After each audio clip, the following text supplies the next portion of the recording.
சுற்றி சூழல் விழிப்புணர்வு செய்திகள்.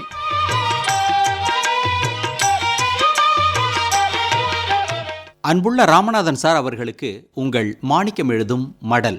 நலம் நலமறிய ஆவல். புது வருடத்தின் தொடக்கத்தில் இருக்கிறோம். நல்ல செயல்களை நிறைய செய்யலைனாலும் கொஞ்சம் கொஞ்சம் செய்வோம். நம்ம தமிழ்நாட்டில் நீர்நிலைகள் பராமரிப்பில் நாம் அதிக கவனம் செலுத்துவோம். நமது அரசாங்கம் பல இடங்களில் ஏரி குளங்களை தூர்வாரி சுத்தம் செய்திருக்கு. அவற்றில் மழைநீர் கொஞ்சம் சேகரமாகி இருக்கு.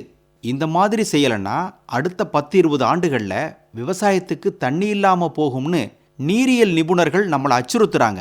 தமிழ்நாட்டில் 17 ஆறுகள், 40,000 ஏரி குளங்கள் உள்ளிட்ட நீர்நிலைகள், 35 லட்சத்துக்கும் மேற்பட்ட கிணறுகள் இருக்கான். கடந்த சில பல வருடங்களா இவற்றை சரியா பராமரிக்காததன் விளைவா தண்ணீர் கொள்ளளவு 50% குறைஞ்சிருக்கு. 35 லட்சம் கிணறுகள் இருந்தாலும் அதில் தண்ணி இருப்பு மிக மிக குறைவு தான். ராமநாதன் சார், இனிமே என்ன செய்யணும்னு சிந்திக்கணும். குடிமராமத்து பணிகளில் நமது கவனம் போகணும். இப்போ நமக்கு கிடைக்கும் தண்ணியில் 3/4 விவசாய பணிகளுக்கு தான் போகுது. அதனால் இனிமே சிக்கனமாக தண்ணியை பயன்படுத்த முயற்சிக்கணும். நதிகளை பாதுகாக்கணும்.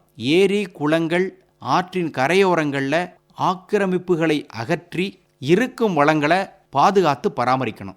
ஆற்றுல கழிவுநீர் கலக்கிறத தடுக்கணும். அதே போல் குப்பைகள் கொட்டுறதை தவிர்க்கணும். இளைஞர்களை பயன்படுத்தி ஆறு கால்வாய்களை சுத்தம் செய்வது, கரையோரங்களில் மரக்கன்றுகளை நட்டு பாதுகாப்பது போன்ற நற்செயல்களை செய்யணும். என்ன வளம் இல்லை இந்த திருநாட்டில், ஏன் கையை ஏந்த வேண்டும் வெளிநாட்டில் என்ற வாக்கிற்கு இணங்க நம்மகிட்ட இருக்கிறதே போதும். அவற்றை நல்ல முறையில் உபயோகித்து நம்ம நாட்டை வலிமை மிக்க நாடாக்குவோம். சுகமான வாழ்வதற்கு ஏற்ற நாடாக்குவோம். நிறைய வளம் காணுவோம். நமது இயற்கை வளங்களை அதிகப்படுத்துவோம். சோலை காடுகளை அணிநிழற் காடுகள் என்றார் திருவள்ளுவர். ஒன்றுக்கு கீழ் ஒன்றாக அடுக்கு முறையில் அமைந்து ஒன்றின் நிழல் ஒன்றின் மீது விழும் வகையில் இது அமைஞ்சிருக்கும்.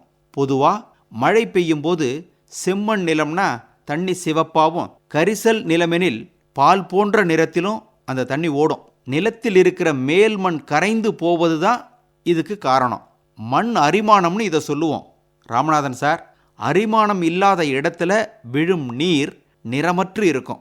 இதைத்தான் திருவள்ளுவர் மணிநீர் என்றார்.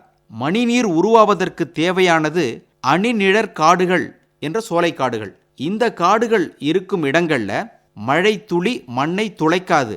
மலை பிரதேசங்களில் தான் இந்த அணிநிழற் காடுகள் இருக்கும். இங்கெல்லாம் வெயில் தரையை தொடாது.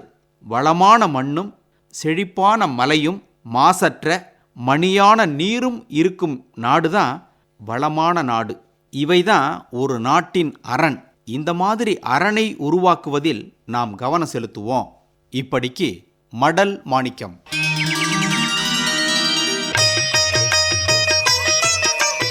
நம்மை சுற்றி சூழல் விழிப்புணர்வு செய்திகள் கேட்டீர்கள்.